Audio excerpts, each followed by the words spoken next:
नमस्कार, मैं अशोक कुमार पांडे और स्वागत है आपका टीसीएच लाइव के 7 बजे के प्रोग्राम में। अगर आप हिंदुस्तानी हैं और दुनिया में कहीं भी जाते हैं तो कम से कम इतनी उम्मीद करते हैं कि आपको इज्जत मिले, और अगर आपके सामने किसी हिंदुस्तानी के साथ बदतमीजी हो रही हो तो आपको एक हिंदुस्तानी होने के तौर पर बुरा लगेगा। दुनिया भर की एक रवायत है कि अगर किसी भी मुल्क में किसी दूसरे मुल्क के बाशिंदे के साथ कुछ गलत होता है तो उस मुल्क का दूतावास, उस मुल्क की सारी राजनीति, उस मुल्क के नेता जो हैं इसकी मजम्मत करते हैं, जांच करवाते हैं। क्योंकि बाहर जब कोई भारत का नागरिक जाता है या दुनिया के किसी भी मुल्क का नागरिक जाता है तो वो उसका रिप्रेजेंटेटिव भी होता है। लेकिन कल अमेरिका से जो वीडियो आया है, जो एक भारतीय वहां पर बिजनेसमैन है जैन साहब, उन्होंने एयरपोर्ट पर वीडियो बनाया है जिस वीडियो में एक भारतीय स्टूडेंट को बिल्कुल एक अपराधी की तरह ट्रीट करते हुए अमेरिकन पुलिस दिखाई दे रही है।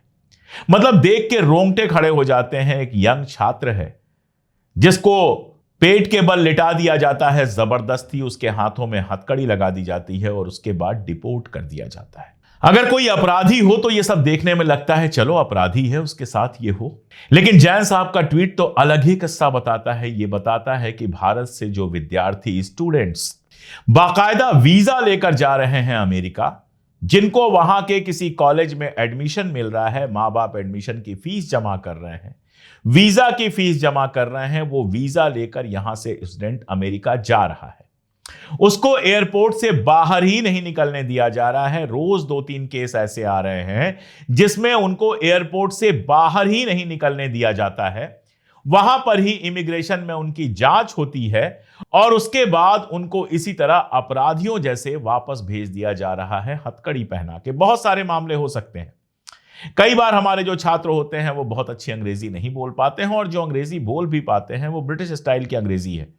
हमारे यहां जिस तरह से जिस एक्सेंट में अंग्रेजी बोली जाती है और अमेरिका में बोली जाती है वो बहुत फर्क होता है। आप कई बार हॉलीवुड की फिल्में देखिए तो समझने में दिक्कत आती है, क्योंकि उनका उच्चारण, उनके कई सारे व्याकरण के प्रयोग और बाकी सारी चीजें हमारे यहां से अलग होती हैं। तो ये बहुत मुमकिन है कि वहां पर जब वो जाते हों, उनसे जो पूछताछ होती हो ढंग से वो समझ ना पाते हों कि उसका मतलब क्या है।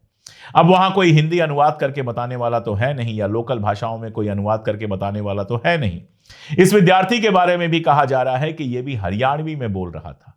तो मुमकिन है कि उनके सवालों का जवाब होते हुए भी भाषा की वजह से जवाब न दे पाए, या कोई और भी वजह हो सकती है।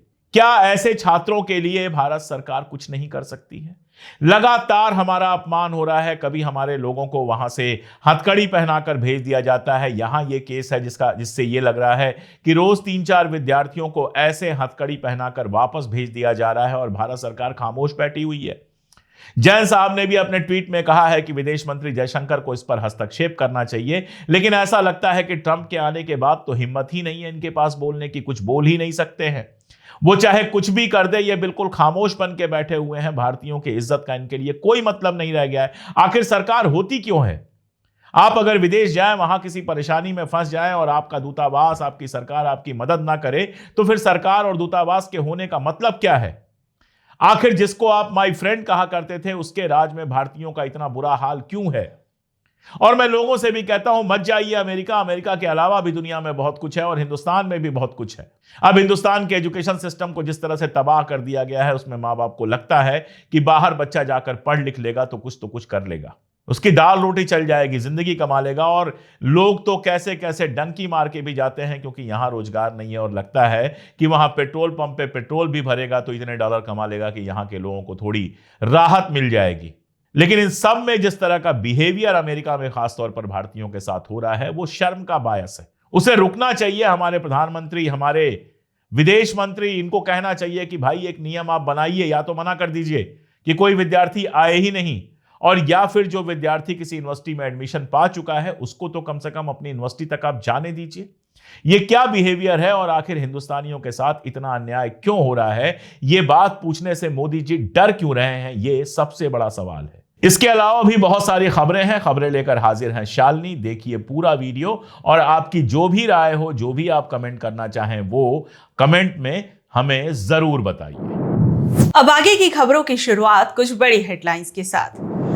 दिल्ली के द्वारका के एक अपार्टमेंट के 7वें फ्लोर पर लगी आग, 2 बच्चों और पिता ने बालकनी से छलांग लगाई, तीनों की हुई मौत।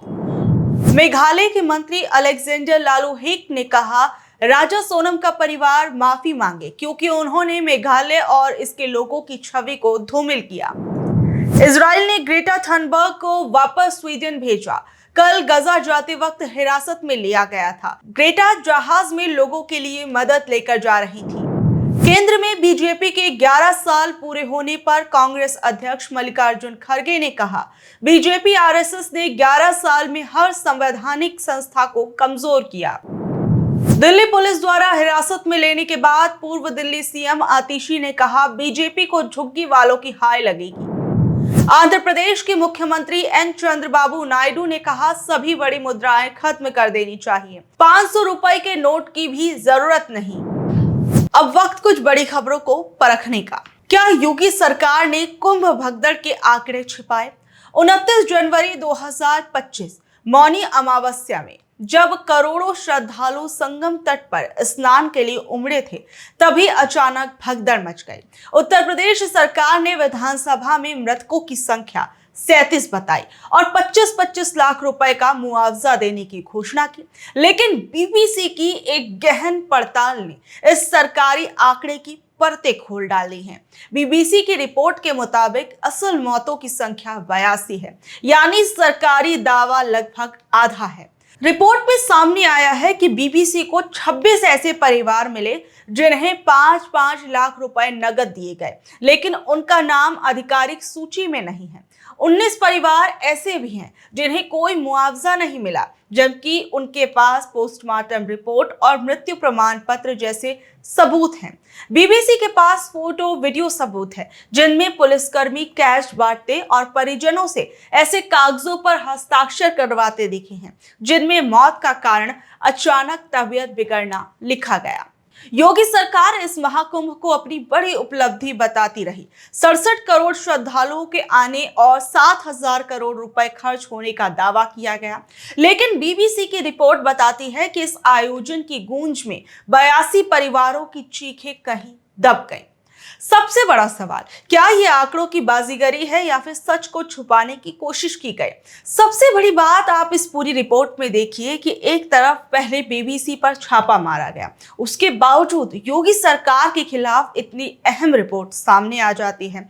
और अब इसे बीबीसी की निर्भीक पत्रकारिता का उदाहरण माना जाए या फिर जानबूझकर छपवाई गई रिपोर्ट या छापी गई रिपोर्ट मानी जाए, क्योंकि केंद्र और योगी के टकराव की खबरें किसी से छिपी नहीं है। ऐसी टकराव की पिछले साल से तमाम खबरें सामने आई जब केंद्र और योगी सरकार आमने सामने आ गई, या कहें कि केंद्र के बड़े नेता और योगी आदित्यनाथ के आमने सामने आने की बातें कही गई। और अब ऐसे में बीबीसी की एक ऐसी रिपोर्ट सामने आई जो सीधे तौर पर मुख्यमंत्री योगी आदित्यनाथ के खिलाफ जाती है। तो क्या माना जाए कि डबल इंजन आपस में ही भिड़ रहे हैं, या फिर ये रिपोर्ट योगी और केंद्र के बीच चल रही सियासी खींचतान का ही एक हिस्सा है, या फिर सच को सामने लाने की बीबीसी ने अपनी जिम्मेदारी पूरी तरीके से निभाई है? बहरहाल जो भी हो, जो रिपोर्ट बीबीसी की तरफ से पेश की गई है, ये अपने आप में सोचने वाली बात है कि क्या सरकारी आंकड़ों को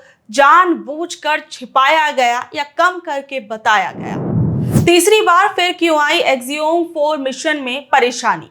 खराब मौसम की वजह से इंटरनेशनल स्पेस स्टेशन ISS के लिए लॉन्च होने वाला एक्सियोम 4 मिशन टाल दिया गया है। अब ये 11 जून को भारतीय समय के अनुसार शाम 5:30 बजे लॉन्च किया जाएगा। भारतीय अंतरिक्ष अनुसंधान संगठन इसरो ने सोशल मीडिया प्लेटफॉर्म X पर इसकी जानकारी दी है। इसरो चीफ वी नारायणा ने बताया कि फ्लोरिडा के कैनेडी स्पेस सेंटर से SpaceX के फॉल्कन 9 रॉकेट की लॉन्चिंग को आगे बढ़ा दिया गया है। अब यह तीसरी बार है जब इसकी लॉन्चिंग टाली गई है। पहले इसे 29 मई को लॉन्च होना था, फिर 8 जून और उसके बाद अब 10 जून को शाम 5:30 बजे का समय तय किया गया था। एक्सियोम मिशन 4 में 4 अलग अलग देशों के 4 अंतरिक्ष यात्री 14 दिनों के लिए स्पेस स्टेशन जाने वाले हैं। इस मिशन में शुभांशु शुक्ला भी शामिल थे। वो ISS पर जाने वाले पहले भारतीय होंगे और अंतरिक्ष में जाने वाले दूसरे भारतीय बनेंगे। इससे पहले राकेश वर्मा ने 1984 में सोवियत यूनियन के स्पेसक्राफ्ट से अंतरिक्ष यात्रा की थी। आईएसएस पर जाने से पहले शुभांशु शुक्ला ने रविवार को पूरी तैयारी की थी, वो भी फुल ड्रेस रिहर्सल की थी। इसमें असेंबली बिल्डिंग से रॉकेट तक जाने और उसमें बैठने तक की पूरी प्रोसेस का पूरा अभ्यास किया गया। शुभांशु ने कहा कि आप किसी ऐसी चीज का हिस्सा बनने जा रहे हैं जो बहुत बड़ी है। मैं खुशकिस्मत हूं कि मुझे इसका हिस्सा बनने का मौका मिल रहा है।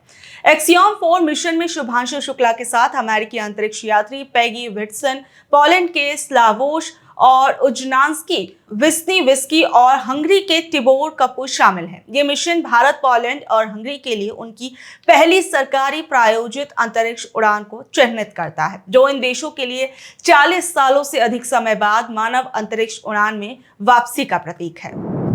राजा रघुवंशी की हत्या में सोनम के अलावा चारों आरोपियों के बारे में क्या नई जानकारी सामने आई?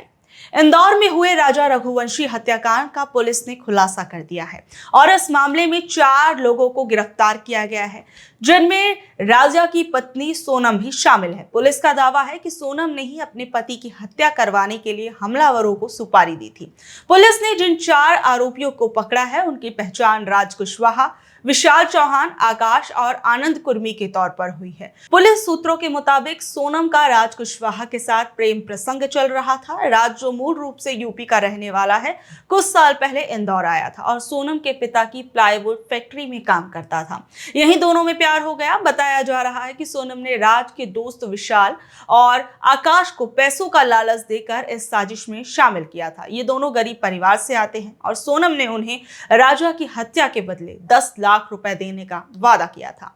इस मामले में चौथा आरोपी आनंद कुर्मी है, जिसे मध्य प्रदेश के बीना से गिरफ्तार किया गया और वो भी एक सुपारी किलर है। इन सब के बीच सोनम ने शिलांग में सरेंडर कर दिया और अब कोर्ट ने शिलांग पुलिस को सोनम की 72 घंटे की ट्रांजिट रिमांड की अनुमति देती है, ताकि उसे आगे की पूछताछ के लिए ले जाया जा सके। क्या ट्रंप अपने देश में महिलाओं की उपलब्धियों के रिकॉर्ड को मिटा रहे हैं? अमेरिकी राष्ट्रपति डोनाल्ड ट्रंप वैसे तो कई बार ऐसे फैसले ले लेते हैं जिसको लेकर उनके अपने देश में ही कई सवाल उठने लगते हैं। वहीं दूसरी ओर डोनाल्ड ट्रंप के 20 जनवरी 2025 के कार्यकारी आदेश के बाद उनके प्रशासन ने महिलाओं की उपलब्धियों को सार्वजनिक रिकॉर्ड से हटाने की मुहिम छेड़ दी है। ट्रंप ने डाइवर्सिटी, इक्विटी और इंक्लूजन कार्यक्रमों को अवैध और अनैतिक करार दिया और इसके बाद नासा, पेंटागन और यहां तक कि और लिंक्डइन, नेशनल सेमेट्री जैसी संस्थाओं को महिलाओं से जुड़ी जानकारियां अपनी वेबसाइट से हटाने का आदेश दिया गया है। पेंटागन ने महिला सैनिकों की ऐतिहासिक उपलब्धियों से जुड़ी 26,000 से ज्यादा तस्वीरें और रिकॉर्ड हटा दिए हैं, जिनमें 80% में महिलाएं, LGBTQ और रंगभेद के शिकार लोग शामिल थे। ये पूरी प्रक्रिया लेखक जॉर्ज ऑरवेल के उपन्यास 1984 की याद दिलाती है, जिसमें सरकार असुविधाजनक तथ्यों को मेमोरी हॉल में डालकर इतिहास से मिटा देती है। उपन्यास का नायक Winston Smith ministry of truth में काम करता है, जहां उसे इतिहास को झूठ में बदलने का काम सौंपा जाता है, ठीक वैसे ही जैसे आज महिलाओं की उपलब्धियों को गायब किया जा रहा है। और अब ऐसे में क्या ट्रंप अपने देश के अंदर महिलाओं के योगदान को दरकिनार कर देना चाहते हैं, या महिलाओं द्वारा किए गए बड़े बड़े कामों को नजरअंदाज कर देना चाहते हैं? और क्या एक पितृसत्तात्मक समाज को फिर उसी मजबूती के साथ खड़ा करना चाहते हैं जिसे मिटाने के लिए स्त्रियों ने बहुत बार संघर्ष किया है? तो ये थी खबरें आज की। कल शाम 7 बजे फिर हाजिर होंगी अगली खबरों के साथ। अगर आपको ये खबर अच्छी लगी तो इसे अपने दोस्तों, रिश्तेदारों से शेयर कर ले। कल तक के लिए नमस्कार, शब बख है, गुड नाइट।